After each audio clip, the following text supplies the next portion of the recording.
नमस्कार सांग माने मु आपणको स्वागत जनाऊँगी मोर ये चैनल करिश्मा नांसी नायक रे मु आपण मानक आज सजना फूल प्रस्तुत सजना फूल राई विषय जणाइबी।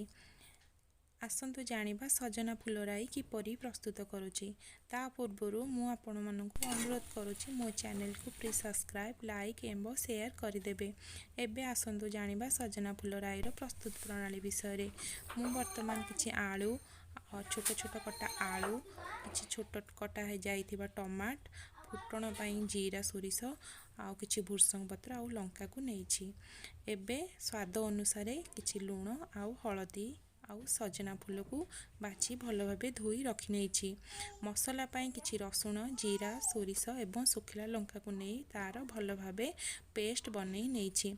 एबे गैस रे करी बसई तेल गरम करी नेइथिली एवं तेल गरम परे किछि फुटण फुटई नेछि। फुटण फुटी गला परे आमे सेथिरे कोन करबा किछि कंचा लंका एवं भुसंग पत्र को पकाइबा।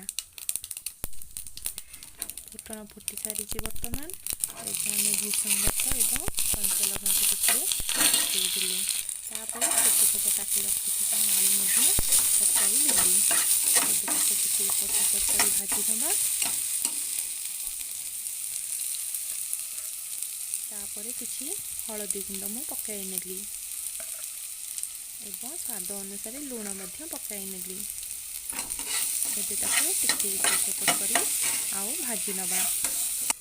एबे ताको ढांकुणी बंद करी किछि समय पई घोड़ाई नवा। 5 मिनिट एबे ढांकुणी खुली देखिली देखंदो मोर आलू एबे वर्तमान भल भाबे सिझी आसिलानी।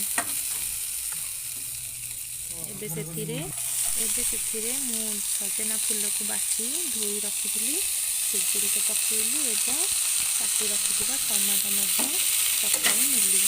एबे ताको टिके छोट करि नबा। तापरे मसला सोरिष मसला का पेस्ट बनै रखा ताको मध्य पकाई भल भाव मिसाई देली।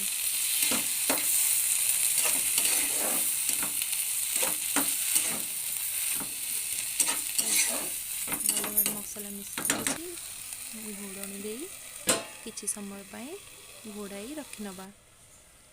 एबे देखंदो सेतरो केमि पानी बाहरी मसला पूरा भल से मिसी सारी सब देखंदो केते सुंदर दिसुची हमर सजना फूलर राई।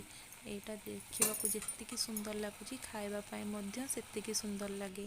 आपण माने घरे बनै गोटे थर खांतु देखिबे यार स्वाद बिल्कुल आपनको बहुत भल लागिवो। देखिबाकू जेमिति खाइबा पई मध्य सेमिति लागे। आपण माने याकू पखाळ भात गरम भात सबुथिरे खाइ परिबे। एबे टिके आउ समय किछि समय पई घोड़ेबा पई छाड़ी दबा। एबे देखंदो वर्तमान आमर संपूर्ण भावे प्रस्तुत हो सारी।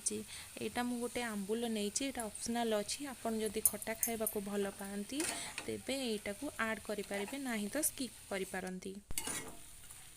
फाइनल आमर हो सारी सजना फूल राई देखंदो केते भल कलर यार आछि केते भल देखा जाउछि आखी को।